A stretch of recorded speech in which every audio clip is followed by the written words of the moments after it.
Existen tres clases sociales. La primera son las personas que trabajan y no tienen lo que necesitan. La segunda son las personas que trabajan y tienen lo que necesitan gracias a su trabajo. Y la tercera son las personas que pueden no trabajar y tener lo que necesitan. ¿Cómo está, gran amigo? Bien, súper bien. Contento, entusiasmado de traer esta segunda parte del gran libro de Josan Jarque, Cómo vivir de la renta, un librazo que obviamente en un episodio es imposible hablar todo sobre este gran libro. Exactamente. De hecho, en el episodio anterior vimos los cuatro primeros puntos, las primeras cuatro partes, y ahora continuaremos con la parte 5. La parte 5 es sobre las inversiones, y aquí se desglosan varios tipos de inversión. Y esta parte es muy entretenida, porque obviamente a todo el mundo le gusta el tema de la inversión. Y la primera reflexión que hace es, dejemos que nuestro amigo del banco invierta por nosotros. ¿Qué Exacto. tal eso? Sí, pues aquí, bueno, Josan empieza a hablar de los distintos tipos de inversiones, por qué es importante invertir, sacarnos esas creencias de que la inversión es solo para los ricos. La verdad es que cualquier persona puede invertir, un artista, alguien que tenga un empleo independiente. Todos tenemos y debemos invertir. Y claro, generalmente como uno ve esto muy ajeno, muy difícil, piensa que es muy sofisticado, lo primero que se nos ocurre, ¿cierto?, es dejarle esta labor a los amigos del banco. Y me gusta porque tiene unos monitos ahí, sale como un diablillo abrazándolo y dice, no sabe en qué invertir, oye, yo tengo un producto estupendo. Y lo mejor de este capítulo es que Josan trabajó en banca, así que nos cuenta las cosas como son desde adentro y nos dice la verdad. La verdad es que al final los productos de inversión no necesariamente son los mejores para ti, pero sí los mejores para el banco. Claro, es que los productos del banco, los antiguos fondos mutuos, tenían comisiones que eran absurdas. Yo creo que en la medida en que se ha ido masificando esta educación financiera general, nos hemos ido dando cuenta como sociedad que pagar comisiones de un 3, 4% es criminal. Porque si un fondo tradicional de acciones que esté invirtiendo en la bolsa norteamericana o en X bolsa tiene una rentabilidad más o menos del 10, 12%. Supongamos el 10%. Si tú estás pagando 4% al año, el 40% de tu ganancia se lo estás dando al banco. Y ellos no están asumiendo riesgo. Y si los fondos bajan, también van a cobrar ese 4%. Entonces, al final del día, el negocio es más que nada para el banco, más que para el inversionista en este caso. Entonces, Eh, en general los productos bancarios no son muy buenos. Y dentro de eso, de lo que se llaman los productos bancarios, hay una serie de productos que están los seguros de vida con ahorro, los seguros de renta vitalicia. No sé, hay una cantidad de productos que a mí personalmente no me gustan. Entiendo la ventaja, entiendo que haya personas que los tengan, pero de hecho es mejor tener eso que nada.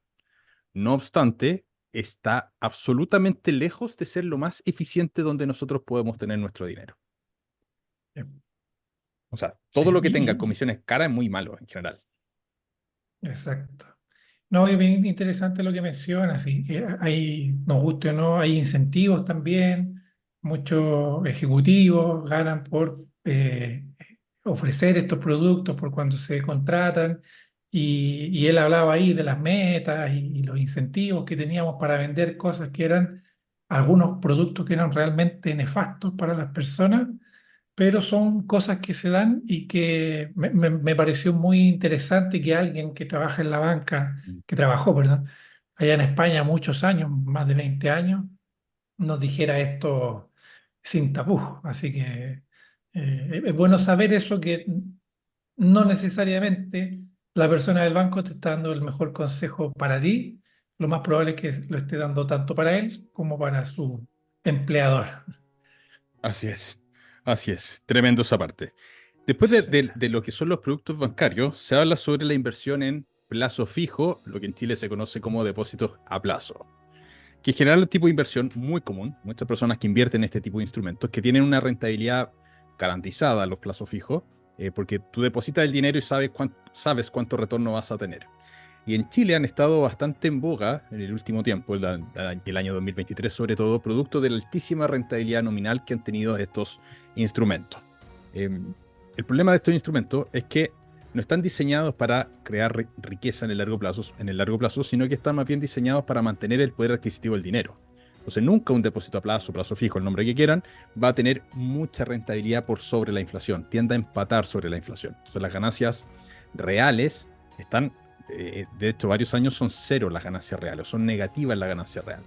La ganancia Mm. real es la ganancia en unidades de fomento en Chile o la ganancia sobre inflación, porque estos instrumentos dan rentabilidades nominales. Entonces, son instrumentos que son complejos, pero son simples. Volvemos a lo mismo. Es mejor que las personas inviertan en eso o ahorren en depósitos a plazo a que no tengan nada. Pero hay mucho tiempo donde estos instrumentos han tenido rentabilidades en Chile muy bajitas, del 0,04 mensual. Eso es absurdo. Correcto. Al final son productos que se mueven junto a la inflación y generalmente están por debajo. Entonces, para el fin de este libro, que es vivir de la renta, no es un producto que definitivamente no nos sirve. Siempre vamos a estar por debajo de la inflación, todo sube y al final ese dinero no nos da. Ahora, claro, de repente van a haber momentos muy buenos, pero eso hay que colocarlo en contexto, alta inflación en los países, situaciones particulares. Lo normal es, como tú bien dices, que no superen quizá el 2% anual. Entonces no es una estrategia perdurable en el tiempo, sí creo que es un muy buen instrumento para ir creando el hábito, para tener un primer acercamiento, pero ya luego tenemos que pasar a otras cosas que, bueno, aquí Josan detalla muy bien más adelante. Claro, ahora también son buenos, por ejemplo, para tener capital de reserva, tener estos famosos fondos de seguridad que siempre se habla, o por ejemplo, si estoy ahorrando dinero para comprar un piso, un departamento en el próximo tiempo, en los próximos 2 años, bueno, este instrumento es muy bueno para ese tipo de cosas. Pero de largo plazo, si voy a hacer, abro comillas, me voy a hacer rico invirtiendo en depósitos a plazos toda mi vida, cierro comillas, no, no va a ser el lugar correcto donde te va a pasar eso, ¿vale? Eso es bien importante conocerlo, conocer cómo funcionan. Pero volvemos a lo mismo. Es mejor que existan a que no existan y es mejor que las personas lo tengan a que gasten ese dinero en cualquier cosa.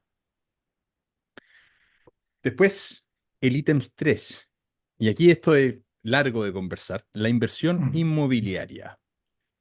Y hay eso. temas. Y aquí hay algunos falsos dogmas que se plantean en el libro, que es la propiedad nunca baja de precio. De hecho, Como ahí las mismo propiedades. te muestra un gráfico del precio de Claro. las propiedades. Bueno, en España tuvieron una burbuja inmobiliaria importante que finalmente reventó y rompió ese dogma que muchos pensamos en su momento y ese tema de que el bien inmueble nunca baja, la verdad es que no es cierto. Ya de ahí partimos con algo interesante. De hecho, a quienes han vendido en el año 2023 propiedades o principios del 2024 habrán visto que han tenido que vender muy por debajo de los valores de mercado que se estaban proyectando o se ponían en los portales, porque a los precios de mercado, a los precios teóricos de mercado o los precios de publicación, no hay transacciones, porque la tasa de interés estaba muy alta. Entonces, pedir un crédito para comprar una propiedad es prohibitivo a los precios que se estaban publicando. Entonces, no hay que olvidarse nunca que un activo inmobiliario es un activo financiero más en ese sentido, que se va a ver afectado fuertemente por la tasa de interés, sobre todo porque es un negocio que se mueve en base a deuda, que la mayoría de la inversión inmobiliaria se mueve por deuda. Entonces, si el costo de la deuda es muy alto, ¿qué tendría que pasar con el precio de ese activo para que el canon de arriendo igual al dividendo, que esa era la lógica con la cual siempre se sustentó este negocio, que, abro comillas, se paguen solo? Tiene que bajar el precio. Por alguna parte, esa tasa de interés tiene que encontrar su lugar. Y eso lo va a llevar o va a llevar que el precio de la propiedad baje naturalmente. Y por eso los precios han estado bajando. Muchas inmobiliarias venden hoy día departamentos más baratos, los hacen con ofertas, con promociones, etcétera, pero es básicamente porque los precios de mercado, porque no es que sean santas palomas que te lo quieran vender más barato, sino que a los precios de mercado no habían transacciones. Entonces la tasa de interés tiene un efecto bien importante en el precio de las propiedades. Mm, Entonces, sí, es un falso dogma. Preguntémosle es un falso dogma. a los Correcto. norteamericanos también en el año 2008, si Sí, bajan o pues no que hay que bajan. poner en contexto las cosas. Hay periodos donde la inversión inmobiliaria puede ser muy buena. Aquí en Chile tuvimos años de gloria, pero cambia también. Y si estamos pensando en una inversión a larguísimo plazo, Estamos hablando de 30 años, que más encima nos ponemos una tremenda mochila, un compromiso que a veces en 30 años pueden pasar muchas cosas. Aquí José tiene un par de ejemplos y hay gente que se divorcia, gente que cambia de empleo, la familia creció más de lo que uno esperaba y todas esas cosas que van pasando a lo largo de un periodo tan grande, te puede ir mermando toda esta rentabilidad. A lo mejor la propiedad no se valorizó como pensaba, sin contar la cantidad de gastos que tiene una propiedad. Esto desde amoblarla, equiparla, todos los impuestos municipales, contribuciones, basura, eh, muchos gastos comunes que pueden ir subiendo, ¿no? Los mismos recibos, seguros, reparaciones. eh, y son cosas muy reales. Yo cuando lo leí me sentía muy identificado porque a mí me tocó pasar por todas esas cosas. Y la verdad es que una vivienda significa mucho gasto también, cosa que generalmente no tendemos a ver. Y eso que ahora estamos hablando solamente de un techo, una vivienda propia para poder vivir, y todo esto después lo podemos extrapolar a propiedades de inversión. Entonces, no solamente es la propiedad que tiene que dar un gran pie, una gran entrada, que queda inmovilizada por un lado, un compromiso que tienes a 30 años, que pueden pasar muchas cosas, todos los gastos asociados a tener este techo que cuando uno arrienda, por ejemplo, no tiene que hacerse cargo de todo, la mayoría los paga el dueño en ese sentido. Y también hay un tema general, también hay un tema de que este dogma viene quizás de cuando la tierra era muy importante, cuando las familias echaban raíces, cuando tú te proyectabas a larguísimo plazo en una empresa, en una ciudad, y hoy día también las generaciones buscan quizás otra cosa. Entonces, bien hay que poner en contexto ese tema. Claro. Ahora, yo creo que sí son buenas inversiones en general. O sea, los bienes raíces es un buen activo que va a ser un buen creador de riqueza en ciertos contextos económicos. Yo pienso que comprar bienes raíces cuando tenemos una tasa de interés baja y un mercado del trabajo importante, o sea, que hartas personas estén trabajando, que los salarios reales vayan subiendo, si tenemos una tasa de interés baja, ese pudiese ser un buen momento, siempre y cuando, haciendo un análisis, encontremos que esa inversión se más o menos pague sola. Pero en un contexto macroeconómico complicado, la media de mercado no va a ser buena. Ahora, naturalmente, en un contexto donde tenemos tasas muy altas, podemos encontrar también oportunidades, donde pueden existir, por ejemplo, vendedores que estén apurados, personas naturales que compraron y están apurados por vender, y ahí pueden aparecer oportunidades interesantes, eh, pero va a ser más difícil en general de encontrar esa oportunidad. No obstante, son buenos activos de largo plazo, pero te puede generar un hoyo financiero impresionante. Y hay que estar muy pendiente de los movimientos económicos cuando estamos hablando de invertir con deuda, porque alzas en los costos de la deuda puede significar literal que te entierres financieramente. Hay muchas personas que han perdido harto por la inversión inmobiliaria. Al final del día, como en todo, las acciones también se puede perder mucho dinero. Como en todas las cosas, hay que hacer análisis y no es tan simple como te lo van a vender. Aquí no se trata de hablar bien de las acciones y mal de los inmuebles. Ambas cosas tienen ventaja y desventaja. El punto es que hay mucha publicidad en el mundo sobre la inversión inmobiliaria, sobre invertir con deuda, que la deuda te hace rico, que hay que ser leones, mentalidad tiburón y todas esas cosas que se venden en redes sociales que que no te hablan de todos los problemas que puede tener la inversión inmobiliaria y son problemas reales. Cuando ya compraste propiedades te vas a dar cuenta que vas a tener ciertos problemas, que hay flujos de caja que puede ser o cosas que tienes que estar pagando que no estaban consideradas, que hay muchas personas que te lo van a vender como muy fácil. Sí, firma aquí, la propiedad está acá y el negocio se hace muy fácilmente. En ese sentido, Robert Kiyosaki masificó el concepto de la inversión inmobiliaria a tal punto que de repente se repiten las palabras sin entender los trasfondos detrás de lo que es la inversión inmobiliaria. Entonces, consejo, conversen con personas que tengan propiedades y hablen de eso. No vayan y compren propiedades porque vieron algo en Instagram por ahí que, oye, les tenemos una oportunidad increíble, se va a pagar solo 100%, es la mejor inversión.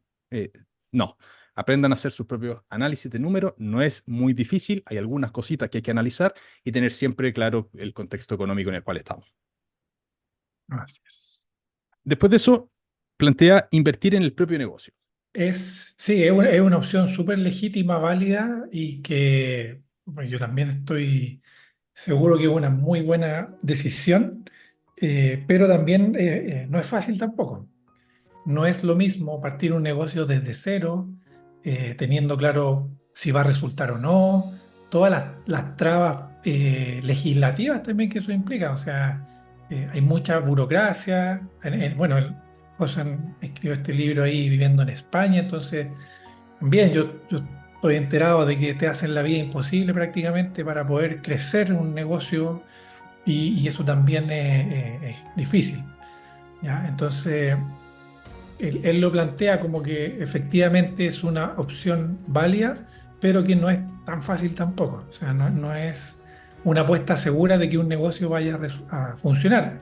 De hecho, hay muchas estadísticas, ¿cierto?, que dicen que 9 de cada 10 empresas quebran, qué sé yo, a los 3, 5 años, depende de dónde sea la estadística, pero, pero no siempre van a funcionar.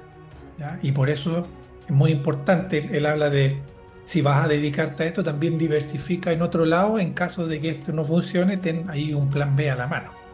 Claro. No sé, efectivamente los emprendimientos tienen tasas de éxito muy bajas, muy, muy, muy Claro. bajas. No obstante, o sea, donde una persona realmente puede hacer saltos cuánticos desde el punto de vista monetario es en un emprendimiento y que ese emprendimiento le vaya bien. Yes. ¿Es fácil que pase? Tremendamente no, y rotundamente no. No es fácil que pase. Yo he tenido el honor de trabajar con Cercotec. Cercotec es el hermano chico de Corfo, una organización gubernamental que apoya a los emprendedores. Y me tocó participar con muchos emprendedores, haciéndoles talleres de finanzas y cosas por el estilo, y veía los dolores que tienen y los problemas que tienen muchos emprendimientos chiquititos. Y la verdad es que las tasas de éxito son bajísimas. Dentro de las cosas que yo aprendí en esta serie de múltiples reuniones que tuve con muchísimos de estos emprendedores es que si vamos a montar un negocio, ojalá que ese negocio tenga costos fijos bajos. Eso es fundamental. El costo Mm, fijo te mata. Es literal lo que te mata. ¿Por qué? Porque muchas veces un emprendimiento, lo normal cuando nace ese emprendimiento, es que no genere la suficiente cantidad de dinero para pagar los propios costos de ese negocio. Y si a eso le sumas que tú tienes que pagar los costos de tu casa, tus costos personales, mm, probablemente no te va a dar.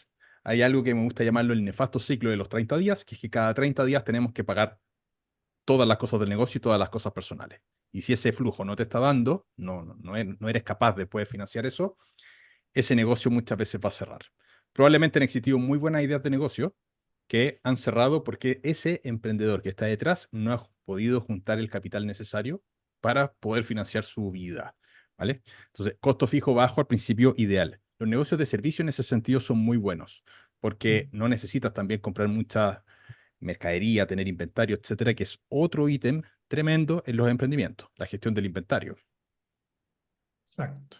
Si tenemos mucho inventario y no vendemos todo ese inventario, hay que entender que las utilidades de un negocio provienen de las últimas unidades que se están vendiendo, no de las primeras. La primera es para recuperar la inversión. Entonces, se nos hace complicado. En cambio, los servicios en ese sentido son más sencillos. El problema de los servicios es que hay que hacerlo.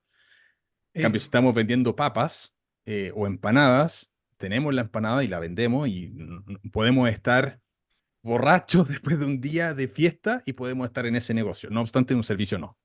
Servicios hay que hacerlo y de repente son más demandantes, más cansadores, pero tienen mucho mayor margen. Sí, Así que sí, es una muy buena forma de invertir también. De hecho, cuando tú ya tienes un negocio funcionando y tienes la capacidad de saber que si le pones uno, te van a entrar cinco, bueno, ponle en vez de uno, ponle 1 millón y tú sabes que van a entrar 5 millones. Cuando tienes un sistema creado, montado, es bastante rentable. Así que es una opción válida, por supuesto que sí. Y sí. también por los riesgos que eso implica. Claro, es probablemente como es la más rentable teóricamente, es también la Mm, más riesgosa. Ahora, no es claro, comparable una inversión en un inmueble con un emprendimiento. ¿Por qué? Porque un inmueble es mucho más pasivo y un emprendimiento es mucho más activo. Acciones de claro. empresa lo mismo. Si estamos comprando acciones que pagan dividendos, eso es 100% pasivo o gran parte pasivo. Y acá no, acá estamos metiendo nuestro tiempo.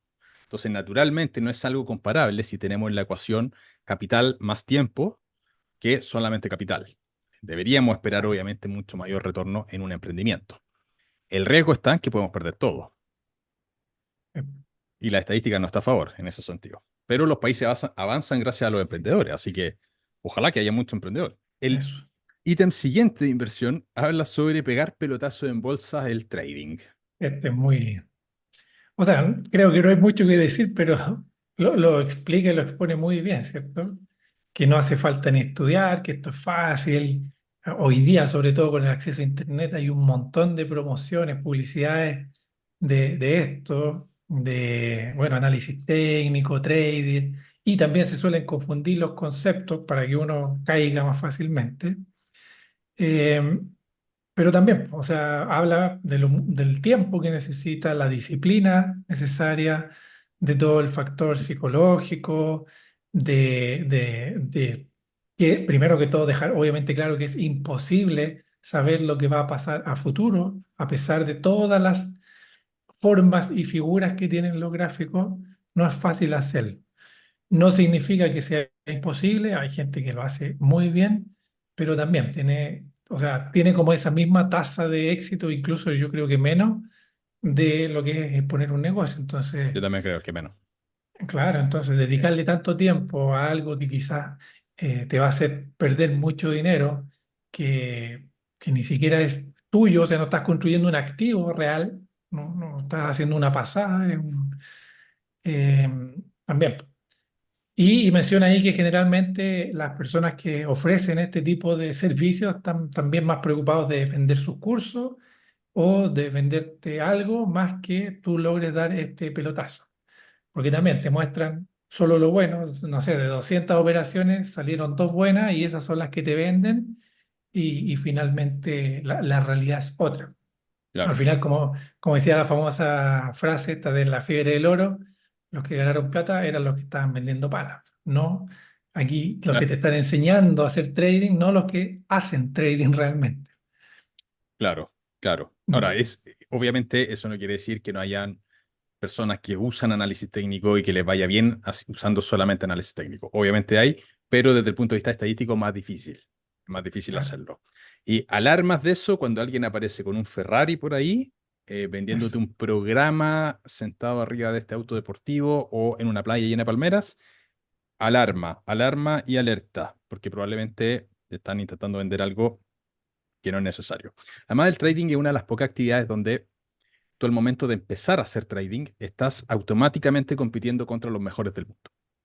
O sea, Sí, te sientas en un computador de trading y estás en un mercado donde están operando la gran banca de inversión, los asiáticos, los europeos, todas partes, todos de todas partes, y donde hay gran capital invertido en trading de alta frecuencia, estás compitiendo contra robots, contra inteligencia artificial, contra un montón de cosas.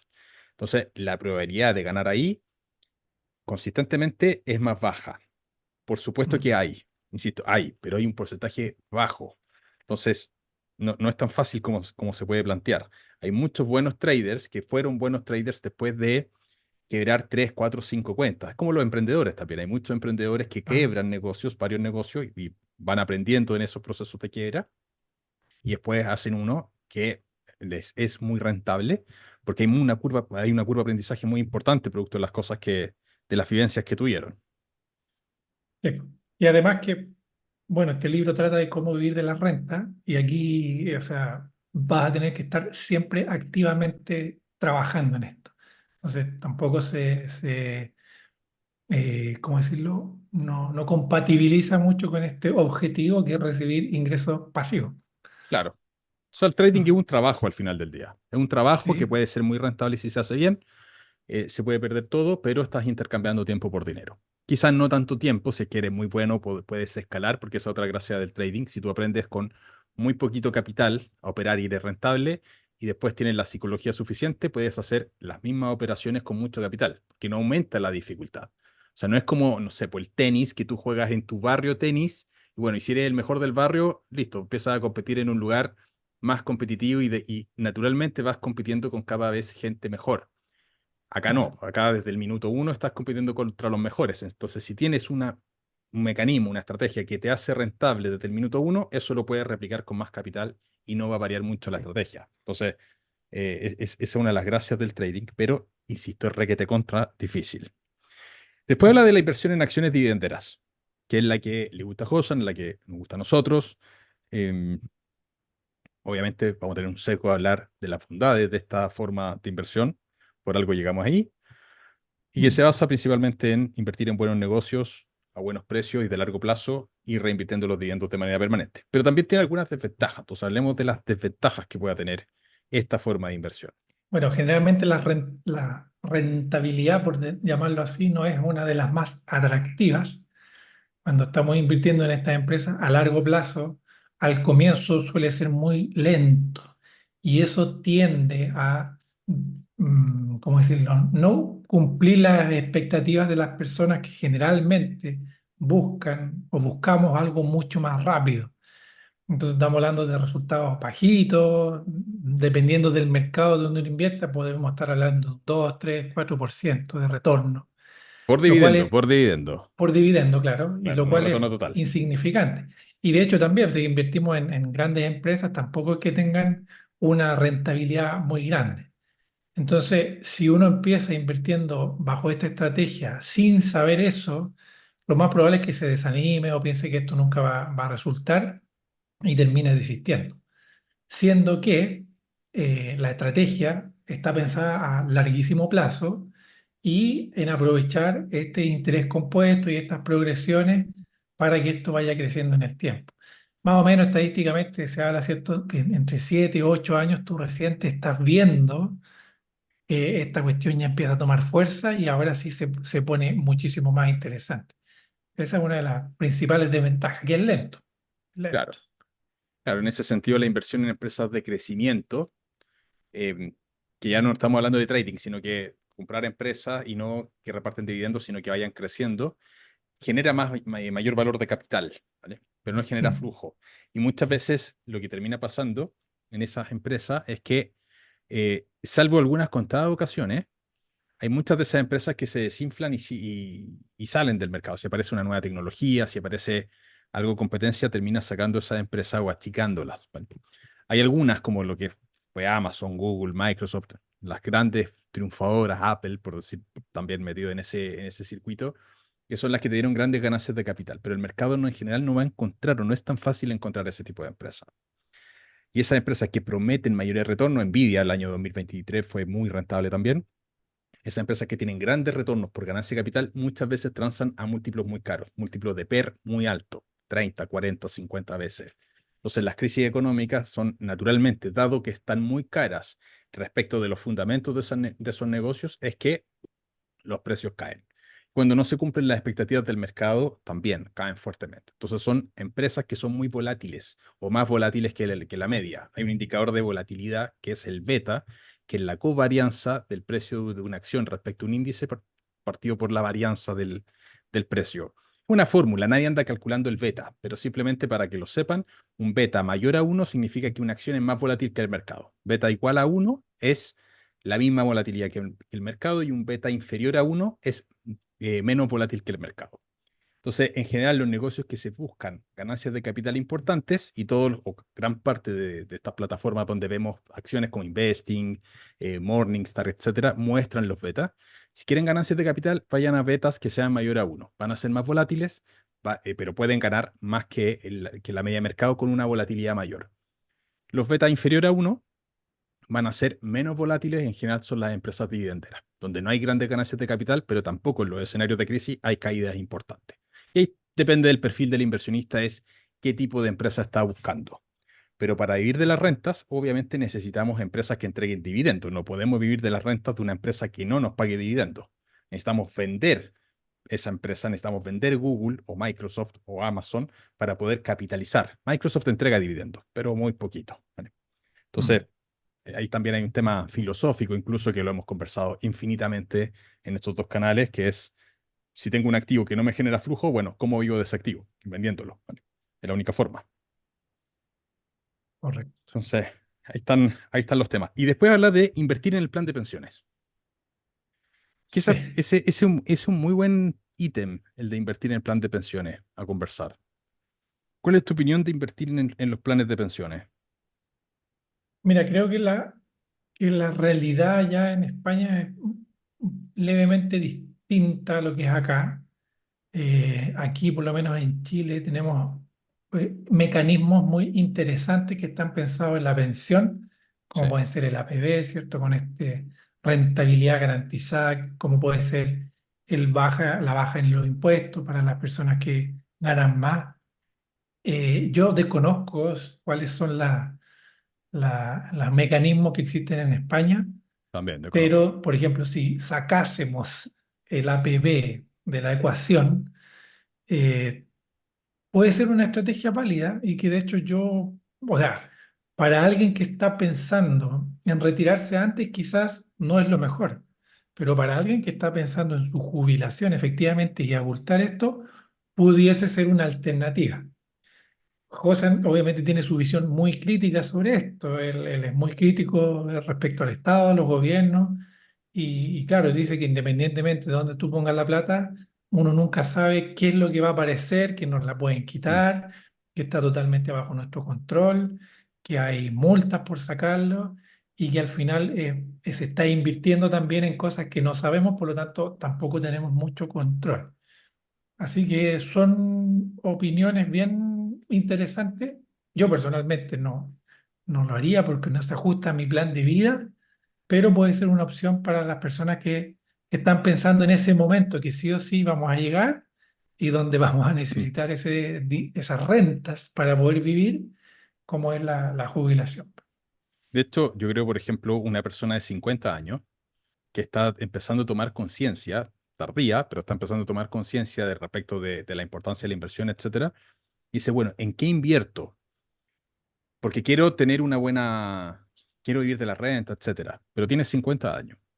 Entonces, en ese caso, yo pienso que invertir en una APB en Chile, ahorro previsional voluntario, es muy ventajoso porque es muy difícil competir con las rentabilidades de las inversiones tradicionales contra los beneficios. Para que se hagan una idea, en Chile los regímenes de APB son dos, el régimen A y el régimen B. El régimen A consiste en que todo el ahorro que tenga una persona en este régimen, con un tope de más o menos, digamos, $2.500 de tope, te van a bonificar, el Estado te bonifica con un 15%.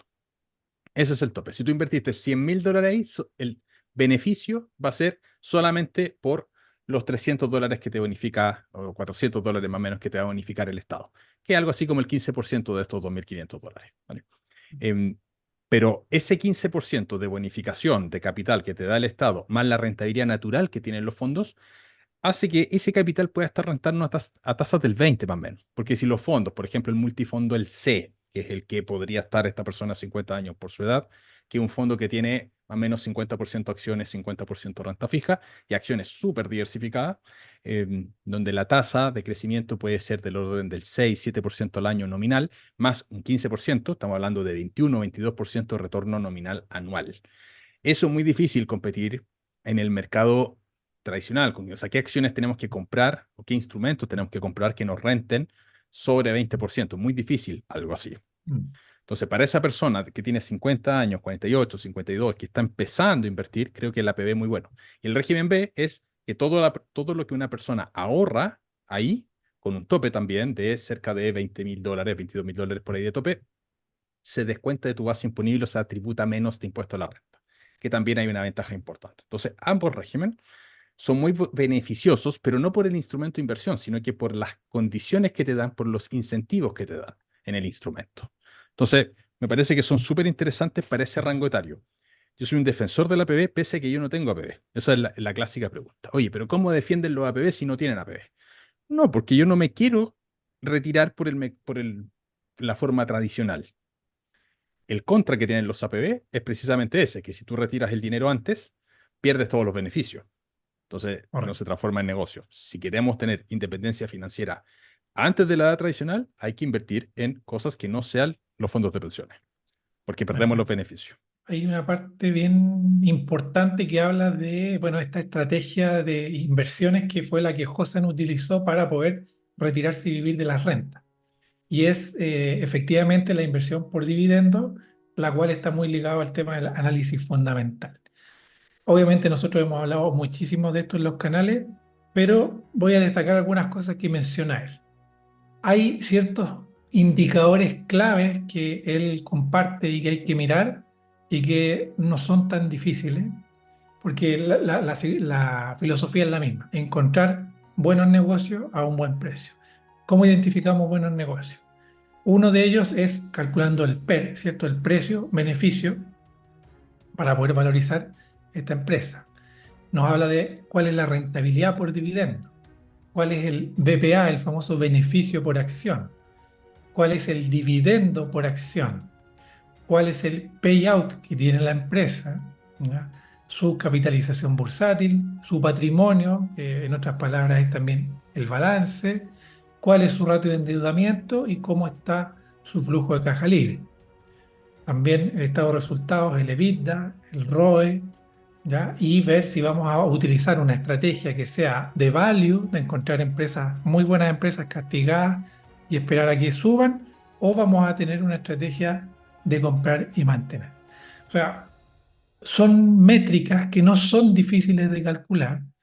Hay empresas que cumplen con todo esto y ahí él siempre dice que hay muchas personas que hacen este trabajo, que hay foros, hay canales de YouTube donde la gente los presenta y ahí uno tiene que tomar, obviamente, siempre su decisión, pero que no es mucho más que eso. Y luego construir una cartera bien diversificada y él hace mucho hincapié en esto. Una cartera bien diversificada por sectores, por países, por monedas. Por industria, etcétera, etcétera. Entonces, básicamente no, como que es mucho más simple de lo que uno piensa, ¿ya? Pero obviamente hay que saber para hacerlo. Claro, claro. Es tan simple que llega a ser difícil, porque una persona que no tiene idea, pues, bueno, ¿por dónde parto? ¿Cuáles son los primeros pasos que tengo que hacer para entender? Y Mm, yo le recomendaría a esa persona partir seleccionando buenos negocios. ¿Cuáles son buenos negocios? Sin mirar números financieros, negocios que sean grandes, que sean, que todas las personas conozcan más o menos. Esos pueden ser lugares donde uno puede empezar a mirar. Y esos claro. negocios, ya entendiendo algo de finanzas, algo de estados financieros, ver que tengan alta rentabilidad sobre el capital, ese indicador se llama ROE, que tengan buenos márgenes brutos, márgenes operacionales y márgenes netos, eso también se calcula a partir del estado de resultados. Entonces, ya con eso tenemos una línea si el negocio es rentable o no. Después que ese negocio tenga baja deuda, idealmente baja deuda, y hay indicadores de deuda. Todo eso se aprende mirando estados financieros. Hay un libro muy bueno que se llama Cómo interpretar estados financieros de Mary Buffett, creo que es. ¿Vale? Con David Clark, creo. Pero ese es el nombre del libro, Cómo interpretar estados financieros según Warren Buffett. Algo por el estilo. Les recomiendo todo leer ese libro porque te da luces simples de cómo interpretar algunas cosas. Y después de eso, indicadores de precio. ¿Ya? Si identificamos un buen negocio y después pagamos un buen precio, tenemos algo que es posiblemente rentable para nosotros en el largo plazo. La buena Mm, inversión no es mucho más que eso. O sea, tampoco hay que nadar en las profundidades de la contabilidad para identificar un buen negocio, no por lo menos a nivel de inversionista retail. Eso pudiese ser, y está correcto, para un analista que trabaja todo el día, y ese es su trabajo, y además los analistas son por sectores, y hay mucho inversionista retail que quiere ser experto en todos los sectores, y no podemos ser expertos en todos los sectores. mm, Nosotros llegamos a niveles más bien superficiales de finanzas, pero superficiales, y los números macro de un negocio nos tienen que mostrar que es bueno. Teniendo eso claro, y somos consistentes en el largo plazo invirtiendo, eso va a ser absolutamente rentable. ya, Y la diversificación es fundamental en ese sentido. en ese sentido. Y de hecho, fíjate que en la nueva edición del libro, justamente habla de los fondos de inversión o en este caso algunos ETF, que era algo que él comenta que siempre estuvo en contra y que con el tiempo se fue dando cuenta que tenían ciertas ventajas y los comparte. Primero dice que alejémonos de todo, cualquier tipo de fondo que tenga altas comisiones o que haya algún tipo de conflicto de interés, como por ejemplo fondos mutuos, cosas que venden los bancos, ¿ya? Pero que tiene algunas ventajas que él no había visto inicialmente y me parece súper bueno que lo comparta. Primero, por ejemplo, el tema fiscal, el tributario. La estrategia de inversión en dividendo, efectivamente, cada vez que tú recibes ese dividendo, hay algún tipo de impuesto asociado. Ahí obviamente va a depender de cada país. Sin embargo, aquí, mientras tú vas capitalizando todo esto, no vas pagando estos impuestos y eso puede hacer que en el largo plazo pueda ser bastante interesante.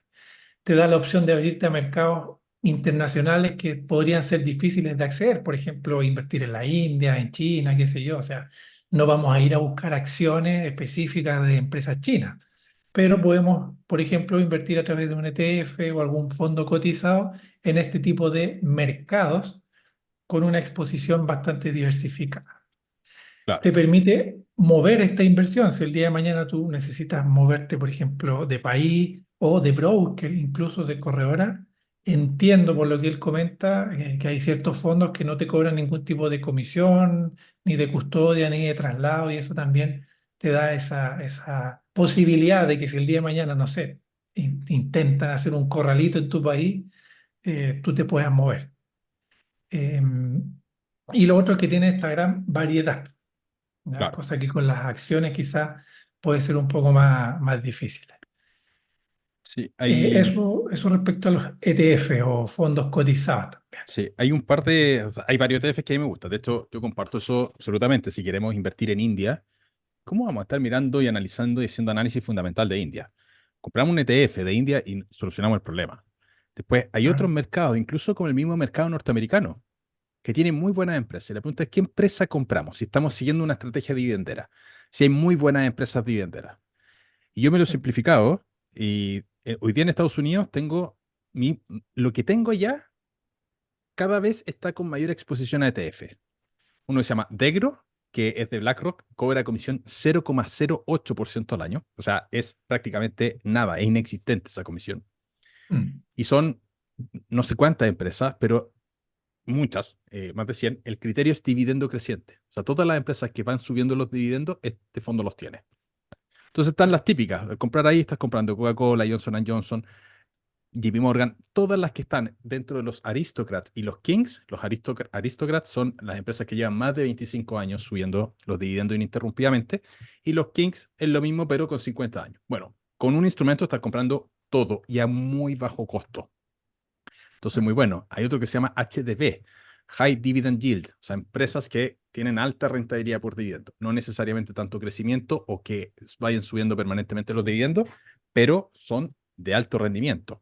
Pero, a ver, hay que también poner los pies en la tierra. Un high dividend de Estados Unidos es 3, 4, 5% al año de rentabilidad por dividendo. ¿Vale? No es como el mercado chileno que puede ser 8, 9%.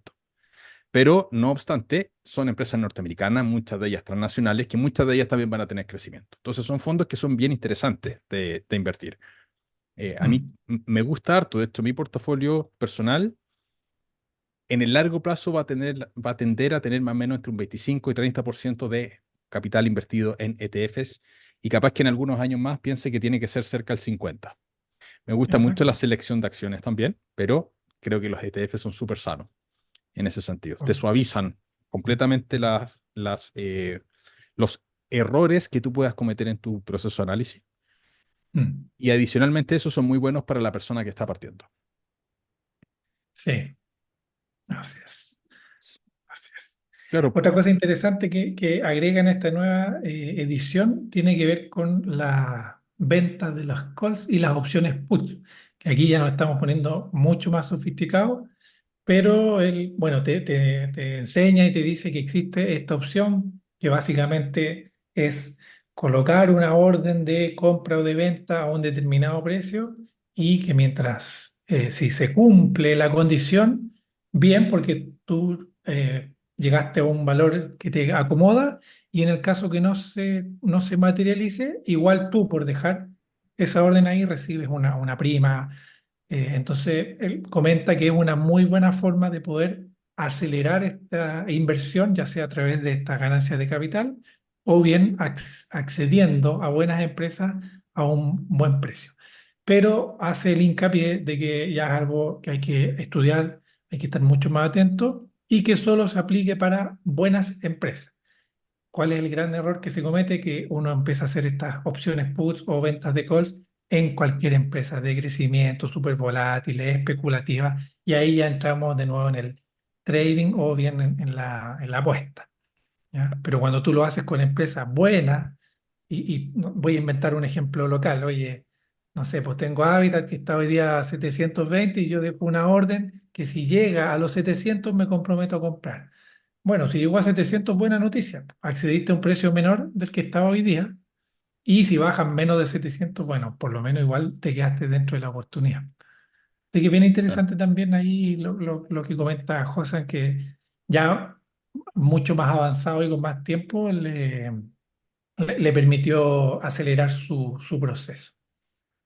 Excelente. Y de ahí Mm. nos saltamos a la parte 7, que es la psicología, que este capítulo es buenísimo. Y habla de las Bueno, trampas, que las principales trampas que nosotros tenemos en este proceso de vivir de las rentas son las que tenemos en la cabeza. ¿Y cuáles son esas trampas? Impaciencia, inconstancia, avaricia cortoplacista, mm, pánico, pánico es bestial, sí, y el momento de decidir cuánto saltar, cuánto es el momento oportuno. Esas son las 5 trampas que se mencionan en el libro. Y partamos por la primera, la impaciencia. paciencia. Uf, lo Lo he visto que, tanto. lo que hablábamos, esto al comienzo es lento, es aburrido, no tiene mucha emoción, no puedes andar alardeando, ¿cierto?, de tus resultados en un asado con los amigos, con los compañeros de trabajo. Suele ser un proceso lento, ¿ya? Y eso nos genera esta impaciencia y nos tienta a buscar caminos más rápidos, nos tienta a buscar esa acción ganadora o ese instrumento ganador, tratar de hacer un por 5 por 10 qué sé yo, y eso nos desvía del camino, muchas veces nos hace perder dinero, siendo que uno de los factores más importantes es ser paciente, como ya hemos dicho muchas veces. Claro, claro. Y ahí hay un problema a veces cuando las personas entran en mercado alcista. Que eso yo creo que es una de las... no es que sea malo, pero es un problema que van a tener muchos inversionistas, que de repente entran a la bolsa en un mercado alcista. Porque ¿cuándo se hace más publicidad de la inversión? En los mercados que son alcistas. Hay más empresas que están hablando de las acciones, de ganar dinero fácil, etcétera. Entonces, mucho inversionista nuevo que entra en este mercado alcista y entra y va comprando acciones y esas acciones van subiendo de precio. Entonces, la sensación es, oye, qué fácil es ganar dinero acá. A mí me pasó eso año 2006, mercado alcista 2006, 2007. Qué fácil es ganar dinero en esto. Y después vienen las Claro, correcciones de precio. Y lo que muchas veces termina pasando es que tú entraste con un capital impulsado en parte por la publicidad, viste que era fácil ganar, que esto fue subiendo de precio, fuiste cada vez metiendo más dinero y después viene la corrección grande y eso hace que la pérdida porcentual sea sobre un capital mucho mayor. mm, Entonces, ese punto es, o sea, como primer punto, muchos inversionistas entran en mercados que son alcistas. Cuando los mercados son bajistas, en general no se habla mucho de las inversiones. Y esto se lo puedo contar aquí por un tema de YouTube, incluso cómo funciona. En los mercados que son bajistas, YouTube paga menos los canales de finanzas. ¿Por qué? Porque hay menos empresas pagando publicidad. ¿Vale? O sea, ya con ese dato se lo puedo rectificar. YouTube, claro, que le paga a los creadores de contenido por hablar sobre X cosas, que hay un pago de un porcentaje de la publicidad que a uno le llega, bueno, las empresas están pagando mucho menos en esos periodos. Entonces uno se da cuenta de que, claro, si hay menos tráfico, hay menos publicidad, etcétera, eh, naturalmente hay menos inversionistas que van a entrar. mm. ¿Vale? Entonces, ese primer punto. Después, el tema de la impaciencia. Ah, Si tú seguiste o entraste en este mercado alcista y compraste una acción a 10 y en 2 días está, o en una semana está a 12, subió 20%, ¿cómo va a ser atractivo que alguien después te diga, mira, 10-12% anual? Si en claro, una semana o quizás un mes tuviste un 20%. ¿Cómo va a ganar 10-12% anual? Eso no me sirve. Yo quiero poner la plata y que crezca lo más rápidamente posible y ojalá sin riesgo, porque si baja, me enojo. claro. ¿Vale? Eso es lo común. O sea, hay un tema de impaciencia que es bestial y que los mercados alcistas son malos en ese sentido, creo yo. Mm, Son malos porque le dan malos hábitos a esa persona que está entrando. correcto, Es correcto, correcto. Es complicado esa parte. Entonces, tantas acciones que fueron subiendo de precio, Nvidia, Tesla en su momento, Amazon, donde aparecen esas clásicas publicidades, hasta un segundo sueldo invirtiendo desde $200 en X empresa. Bueno, esas Ah, publicidades aparecen de empresas que naturalmente han subido de precio. Sí. no de las que han bajado de precio. Entonces, si mucho inversionista entra a través de ese mecanismo, es que naturalmente va a ser más impaciente. Ni hablar de criptomonedas, No, correcto. ni Correcto. hablar de cripto, pero bueno. Es que Y- este se junta mucho con otro punto que creo que deberíamos tocarlo al tiro, y es la avaricia cortoplacista, que también es sí, uno de los factores psicológicos, que te tienta. O sea, tú ves que de repente, incluso si entraste en ese mercado alcista y ves que ganaste, hay mucha tentación de repente a vender algo, y después viene la pregunta, ya, pero ¿y qué compro ahora? O sea, si estamos en un mercado alcista, todo sube. Por lo tanto, si tú vendes hoy día, tienes pan para hoy, pero no vas a poder comprar algo mejor porque todo también ha subido. mm, Entonces, eh, de repente esa avaricia de querer materializar esa ganancia también nos hace desviarnos de esta estrategia que es a largo plazo. A mí me pasó en algún tiempo, de repente está la AFP, ¿cierto? Comprar a 6,45 y que llegaran a estar a más de 3.000 pesos. Mucha gente me critica todavía y me dice, oye, ¿cómo no vendiste? Pues si hiciste un por tres, por cuatro. Bueno, parte de la estrategia y esta paciencia de dejar que el tiempo haga su magia, es parte de los factores psicológicos a los que uno se tiene que enfrentar. Entonces, de repente no dejarnos engañar por resultados que quizás pueden ser muy buenos en el corto plazo, pero para quienes estamos buscando estas inversiones para vivir de las rentas, recuerden que hay que dejar que esto tome forma. mm, Josan comenta que se demoró, ¿cuánto? Como 20 años, más o menos. o si mal no recuerdo, no me acuerdo si eran 20 o 12, pero No, como eran 20. más de 10 años seguro, que le tomó hacer todo esto. ¿Ya? Claro. Entonces, Claro, ahora, estamos hablando de que hay que esperar. sí, o sea, hay un tema del corto plazo que no queremos recibir naturalmente los beneficios de largo plazo. La vida es muy corta para esperar ese largo plazo. En el largo plazo estamos todos muertos, ¿vale? Entonces, Claro. ese también es el argumento que se da en contra de esta forma de inversión. No obstante, esa búsqueda de ganancia en el corto plazo tiene mucho riesgo en general y nos va a crear malos hábitos. Mm, Yo conozco una persona que estuvo invirtiendo un capital importante y después, si es que te va bien invirtiendo ese capital importante en el corto plazo, ¿cómo pasas mentalmente a una transición de largo plazo? Es más difícil, sin contar los temas tributarios, etcétera. Y además ocurre otro factor. Si es que te llega a ir bien, ¿qué tanto pesó la suerte en esa estrategia de corto plazo? claro. Porque en esa estrategia de corto plazo generalmente no estamos operando en mercados, estamos generalmente seleccionando acciones individuales. Entonces, ¿cuánto influyó la suerte versus cuánto influyó tu conocimiento? Porque quizás a mí me pasó, yo cuando empecé, entré en un mercado alcista, compré algunas acciones que empezaron a subir y yo pensé que era Warren Buffett. O sea, Warren Buffett era mucho peor inversionista que yo. Ese era mi pensamiento inicial. No conocía a Warren Buffett, pero sí es muy fácil ganar dinero en la bolsa. Sé Mm, mucho. No tengo para qué estudiar más y total, el mecanismo es bien simple. Hay que saber dos cositas y solucionamos el problema. Y esa falsa creencia de porque te fue bien, eres realmente bueno sin considerar el factor suerte, cosa que se habla mucho también en el libro Morgan Housel, que hicimos algún capítulo en el pasado sobre el factor de la suerte en tus resultados, ¿vale? Y claro, si te está yendo bien, ¿cuánto pesó la suerte versus tu habilidad? Y muchas veces tendemos a maximizar nuestra habilidad y minimizar el retorno de la suerte. Entonces, totalmente. ese corto plazo, sobre todo al inicio, yo creo que es bien peligroso ese enfoque. Pero bueno, ojalá a las personas que lo estén haciendo, que les vaya muy bien con eso y logren hacer la transición correcta en ese sentido. Sí.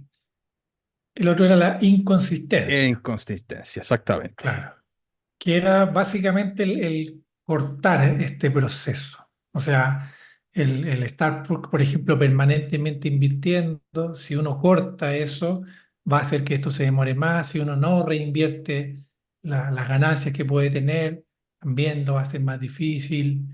Y que nos dice también que la vida va a tener vuelcos, va a tener situaciones en las que a lo mejor nos vamos a ver tentados y ojalá no obligados a cortar este proceso. Y ahí me cuelgo de una frase muy popular de Charlie Munger que dice que no interrumpas el interés compuesto de no ser necesario.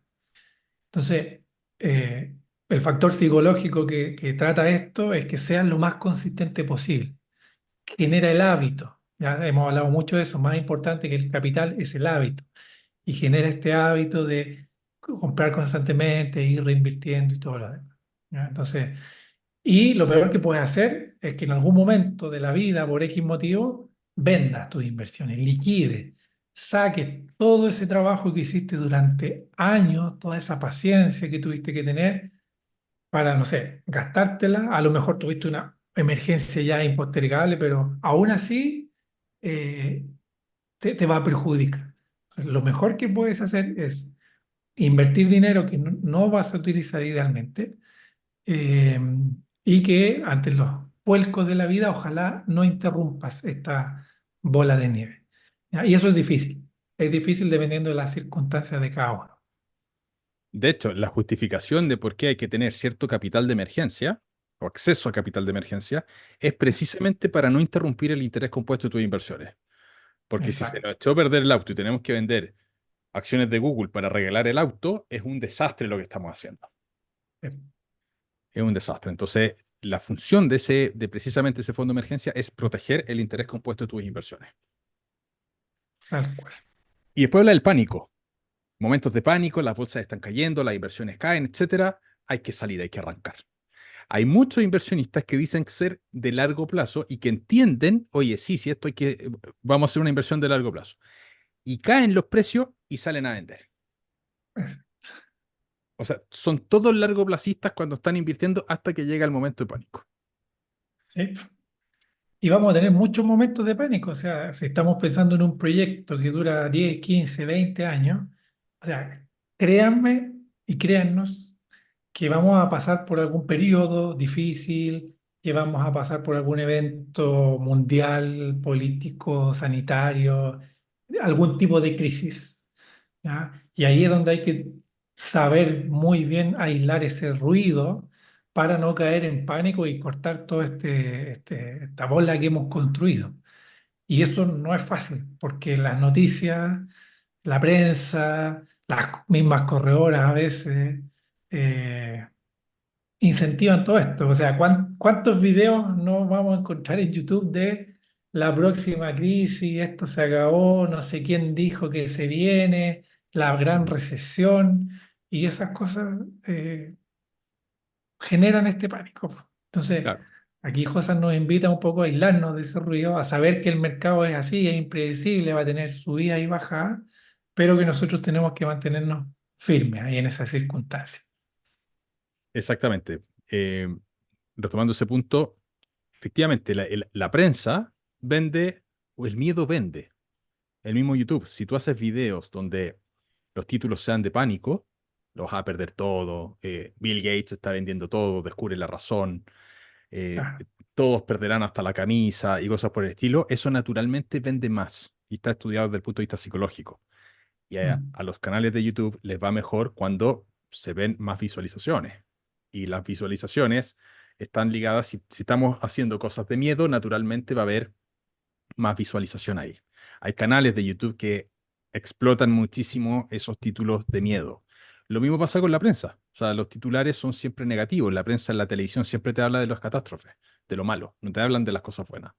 Porque el miedo vende. Entonces, ¿qué es lo que ocurre? Permanentemente estamos en crisis. O sea, desde que yo tengo uso de razón, permanentemente estamos en crisis. ¿Cuándo no ha habido crisis? Siempre hay crisis. Siempre está el problema, los riesgos políticos, los riesgos de aquí, de allá, de guerra, conflicto, guerra comercial. eh, Siempre hay una crisis. mm, Y siempre van a haber crisis, porque la prensa necesita contar noticias malas. Se ah, necesita esa parte. Es casi que control social. Infundamos miedo para tener control social. Entonces, exacto. eso va a mover muchísimo. Entonces, es muy fácil de repente caer en cosas de pánico y tomar decisiones de inversión emocionales dadas por el pánico. Finanzas conductuales hablan mucho de esto, del miedo como Sí, motor como motor de la toma de decisiones. El miedo es probablemente es el mayor motor en la toma de decisiones. Están los miedos y los anhelos, pero los miedos son mucho más fuertes. Reaccionamos muy bien mm, no es que reaccionemos muy bien, reaccionamos muy rápido frente al miedo. Y está bien, por una conducta fisiológica. O sea, si viene un león y está atrás con hambre, qué bueno tener miedo. Si siento que voy a perder todo, bueno, que está bien tener miedo. El punto, ¿cuánto de eso es verdad y cuánto de eso hay un beneficio para el que está diciendo la noticia, que tiene un incentivo de que las personas lo vean? Entonces, ahí hay un temazo en eso. Correcto. Y después viene el momento de saltar, tomar la decisión de saltar, que no puede ser demasiado temprano, porque quizás tu capital no es el suficiente, y no puede ser demasiado tarde, porque puede que La estés vida saltando ya pasa. sin energía. Exactamente. La vida pasa. Claro. La crisis de los 40, la crisis de los 40 es tremenda. Es tremenda. Exacto. Eso es por un capítulo Bueno, entero, la crisis de los 40. sí, sí. Cuéntenos aquí en los comentarios si les interesa que hablemos sobre la crisis de los 40 y cómo afecta o podría o no afectar tu plan de inversiones. Creo que es un tema interesante. Bueno, para nosotros quizás es interesante, pero no sé, para Sí. el resto ahí lo veremos. No, la crisis de los 40 o la crisis de la mediana edad es fundamental y cómo nuestro plan de inversión se adapta a eso. Lo encuentro tremendo. Ya estuve precisamente con una amiga conversando del tema. Eh, Mm. pero bueno, ¿cuándo saltar Bueno, y cómo este tema gestionar del, eso? claro, del momento de saltar no es fácil porque generalmente cuando uno parte este plan de inversión va con una meta en mente. Pero cuando estás llegando, empiezan a ocurrir cuestionamientos. Esto es como cuando estás en una carrera y ya te queda el último kilómetro, empiezan a aparecer las dudas. Acelero un poco más, ya empiezo a cuidar más la energía, a lo mejor voy más lento para no dejar, no acalambrarme, qué sé yo. Entonces, bueno, Josen desde su experiencia ya con varios años como IF, independiente financieramente, nos cuesta esta difícil decisión como es atreverse a dar el salto. Porque claro, todos decimos, no, cuando llegue a mi número, esto es muy fácil, llego y lo hago y renuncio y se acabó. Y no, la verdad es que es muy difícil tomar esa decisión, porque tenemos la opción de hacerlo antes en un mal tiempo a lo mejor, y que después nos arrepintamos de haber tomado esa decisión o lo que le pasaba a él y comenta que era, ya, pero puedo esperar un poquito más. ¿Qué pasa si estoy 2, 3 años trabajando, abultando este monto, este patrimonio, este capital, este flujo para poder incluso estar más tranquilo? Pero claro, tienes el problema de que a lo mejor esos 2, 3 años son insufribles, lo pasas mal, Mm. estás perdiendo tiempo valioso, estás perdiendo oportunidades, te estás poniendo viejo en algunos casos también, y hay un montón de situaciones que podrían ser incluso contraproducentes el alargarlo tanto. Entonces, no es una decisión fácil, y aquí José lo comenta mucho, pero eh, finalmente la conclusión es que no hay una regla. No hay una cifra, no hay una regla, una ley, y ni siquiera hay con qué conversarlo. Y eso lo hace todavía más difícil. Yo creo que esa es la parte más difícil, Mm, porque hay muchas personas que están en búsqueda de la independencia financiera. Y el proceso es bien simple, lo vimos en el capítulo anterior, o sea, tenemos que ganar dinero, ahorrar, invertir, reinvertir y dejar que el tiempo haga su trabajo. Y ese proceso es lento, es simple, pero es lento, va a tomar tiempo. sí. Pero la inmensa mayoría de las personas que están en este camino están en esa fase. Algunos al principio, otros al medio, pero muy poquitos están en la fase terminal. Y como muy poquitos están en la Mm, fase terminal, no hay mucho cómo hablar de eso. No tienes con quién hablar cómo se gestiona el capital. Tenías hábitos de reinvertir que ahora no los vas a tener, tienes que consumir esos dividendos. Entonces, hay una serie de cosas que no es tan simple, no es como, llegué a un número y salto. Por otra parte, los dividendos no te los entregan, en Chile por lo menos, las empresas no te lo entregan todos los trimestres como en Estados Unidos. Los dividendos no son tan predictibles como en Estados Unidos, son más bien volátiles, en ese sentido tienen mayor varianza año contra año. Entonces, me imagino que en Europa también será así. Entonces, hay una complejidad de la gestión del capital que es mucho más grande que decir, llegué a un número determinado y simplemente salto y ahora me dedico a tomar margarita. No, no, no. Hay tema de gestión de capital que es difícil y que es de hábitos y cómo proyectar también los dividendos hacia adelante. O sea, no es tan simple. Tampoco es que sea tecnología la NASA, pero no es tan simple porque, uno, no hay muchas personas con quien hablar de esto y no hay muchas cosas escritas sobre esto. Hay mucho de autoaprendizaje. En cambio, de cómo voy en el camino hacia la independencia financiera, de eso hay mucho más contenido hoy día.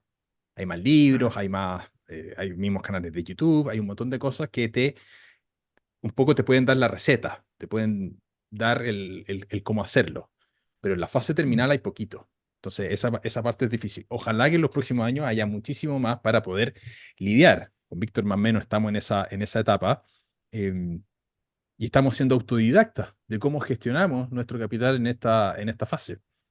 Y nos apoyamos Sí, mucho en eso, pero obviamente exacto, no es tan simple, ¿vale? Entonces, interesante ese punto.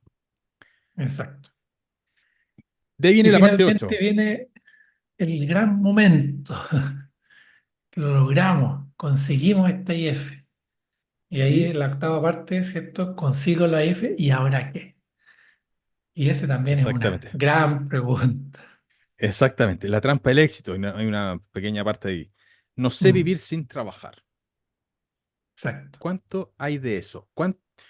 Uno de los lados oscuros que tiene la IF es que para muchas personas el trabajo es una identidad. correcto. Nos presentamos y piensen ustedes, quienes están escuchando esto, ¿cómo se presentan cuando se presentan frente a alguien? Hola, me llamo tanto, soy médico, soy ingeniero, soy abogado.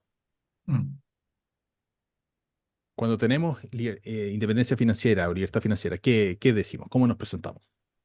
exacto. Perdemos parte de nuestra identidad, porque generalmente asociamos nuestra identidad a nuestro empleo, a nuestra profesión. Y cuando ya damos el salto y empezamos a vivir de la renta, se pierde eso. Y no solamente se pierde esa identidad, se pierde estatus también, se pierden relaciones, se pierden un Mm, montón de cosas que muchas veces no lo vemos, no lo dimensionamos hasta que ocurre. Perdemos planificación de tiempo, o sea, hay rutinas, ¿cierto? Me levanto, tomo desayuno, viajo, trabajo, ta, ta, ta. En algunos casos, si soy empleado, me dicen cuáles son los objetivos, me dicen cuáles son las metas que tengo que cumplir y eso me mantiene enfocado. Pero una vez que eres dueño de tu tiempo, ya no estás obligado a seguir cierta rutina, no estás obligado a perseguir ciertas metas, no estás obligado a reunirte con gente que quizás mm. no era 100% agradable, pero por tu función laboral igual tenías relación. Entonces, no es tan maravilloso como uno piensa y hay personas que a eso les pesa mucho más que a otros. O sea, no sé si conocen a alguna persona que se haya jubilado, por ejemplo, y se haya deprimido. Sí, ¿Mm?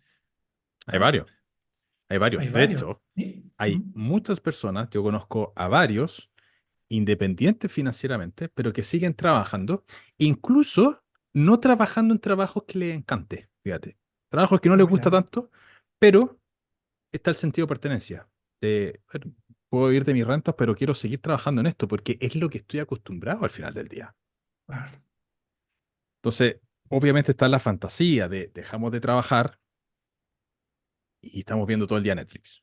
Ya, rico, ok. Pero se pierde un poco de sentido también. Se pierde ese sentido de Sí, pertenencia, se pierden temas de conversación. O sea, ¿cuáles son tus temas exacto. de conversación cuando lo único que haces es ver Netflix y jugar y estar en la playa? Te vuelves un bruto Mm, en ese sentido. Entonces, no es tan simple, ¿eh? No es tan simple esa fase. Obviamente es mejor tener independencia financiera que no tenerla. Sin duda, sin duda. O sea, los mejores meses de mi vida han sido cuando salí del trabajo.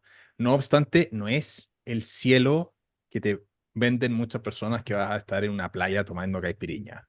No es así, la verdad. no, no. Aparte que te aburres. O sea, cuando tienes tanto tiempo, ocurre un proceso, una situación muy particular que ahora que tienes tanto tiempo no sabes cómo llenar ese espacio. O no todos, hay personas que sí lo hacen, pero hay gente que, por ejemplo, yo conozco gente que no tiene hobby, que en una semana de vacaciones se aburren, que no tienen quizás algún proyecto que los motive, etcétera, etcétera. Aquí también hay para hablar de un capítulo entero sobre el lado oscuro, ¿cierto?